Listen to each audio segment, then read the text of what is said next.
Okay, thanks for that, Danny. Well, it is day 41 of the government shutdown, but there could finally be some progress. The Senate has taken an important first step toward ending the stalemate. Lawmakers voted in a rare weekend session to move forward with legislation that could reopen the government and end the longest shutdown in U.S. history. A bipartisan group of mostly moderate lawmakers reached a deal that would allow a vote on extending certain health care tax credits next month. But the plan still needs full approval from both the Senate and the House. All of us, Republicans and Democrats, who support this bill know that the time to act is now. Well, the agreement comes amid growing pressure from across the country, with food assistance programs halted and travel delays adding to that frustration. Democrats had rejected 14 earlier funding proposals before the deal was reached. If approved, it would also bring back thousands of furloughed federal workers. Well, one of the biggest questions now is what happens to health care funding. Federal subsidies that help millions of Americans afford insurance are set to expire at the year's end. Yeah, 5 News reporter Jacob Luthi joining us now with more on what that could mean for you. Good morning, Jacob. Yeah, good morning. At the center of the government shutdown really is health care. Democrats are pushing for a funding bill that would extend Affordable Care Act tax credits, while Republicans want to reopen the government before taking that up. Late Sunday, as you just mentioned, Senate Democrats move forward with a package that includes a vote next month on extending enhanced health insurance tax credits. Now, premium tax credits are an integral part of the Affordable Care Act. It helps individuals and families cover the cost of their health insurance premiums. The enhanced premium tax credits were first created under the American Rescue Plan in 2021 and extended through the Inflation Reduction Act. They expanded both the size of the tax credits and who qualified, reaching many middle-income families for the first time. Matthew McGough, a policy analyst with the nonprofit health research group KFF, says premiums could soar if Congress fails to extend the enhanced tax credits. He says the tax credits especially help the nearly 50% of people in the Affordable Care Act marketplace who either own a small business, work for a small business, are self-employed, or part of the gig economy. In Arkansas, McGough says that their research shows a 60-year-old earning $65,000 a year could see health insurance premiums jump by 270%, while someone in their 40s could face an increase of about 75%. The enhanced tax credits do come with a steep price tag, about $30 billion a year, which some Republicans believe is just too much for the benefits of keeping people insured. But what we're seeing right now is because open enrollment has started, a lot of people are starting to experience the sticker shock and starting to see that what they pay next year is going to be $1,000 more on average than they had paid last year.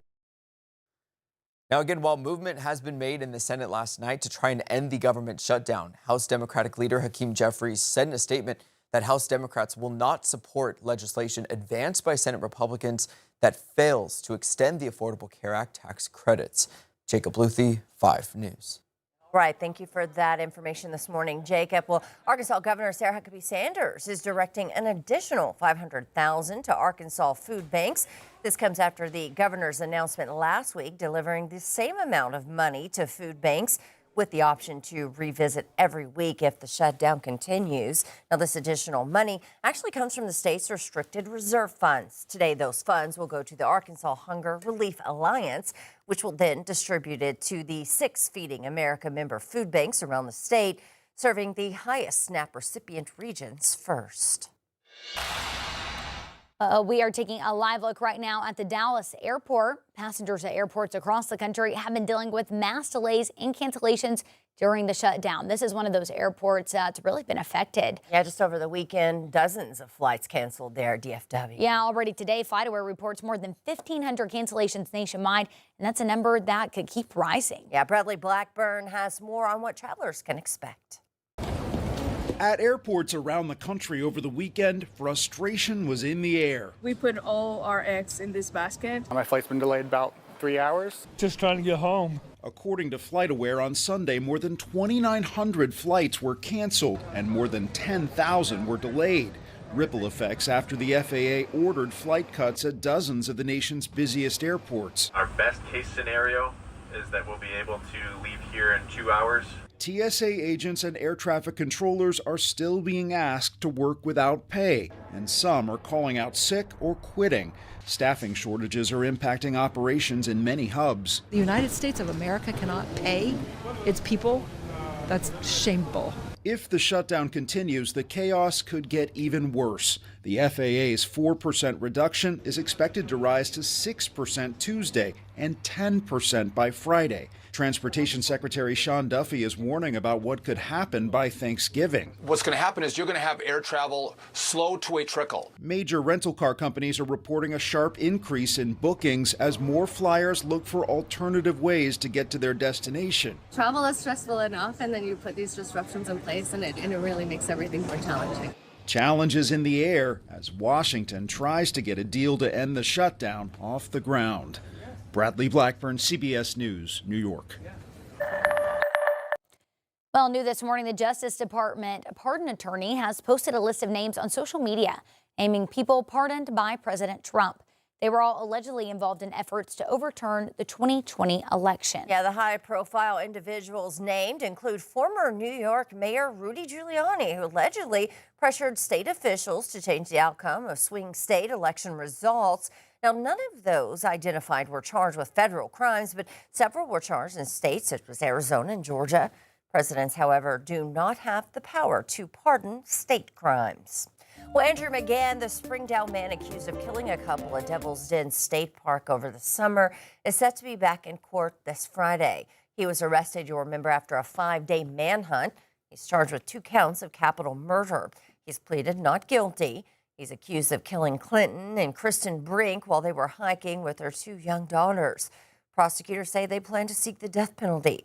Most recently, a judge approved a request for McGann to appear in court wearing civilian clothing and without any visible restraints. Well, happening today, the Fort Smith Board of Directors are set to discuss funding for a $5.3 million radio tower. The board tabled the issue last week and set a special meeting for today. City leaders are considering an agreement with Motorola for a new 190-foot tower and 10 radio systems. This would support the River Valley Communications Center, a new joint dispatch center combining the city and county's 911 operations. However, city leaders voiced concerns about the financial burden. Today's meeting is set for 6 p.m. at the Blue Lion. Well, new numbers from the Arkansas Department of Finance show that the state is seeing record amounts of medical marijuana sales. Spokesperson Scott Harden says that Arkansans spent more than $240 million on medical marijuana in 2025. That's $13 million more than last year at the same time. The Department of Health reports over 112,000 Arkansans do have active medical cards. 37 dispensaries have active licenses to sell medical marijuana in the state. 6 are located in our viewing area.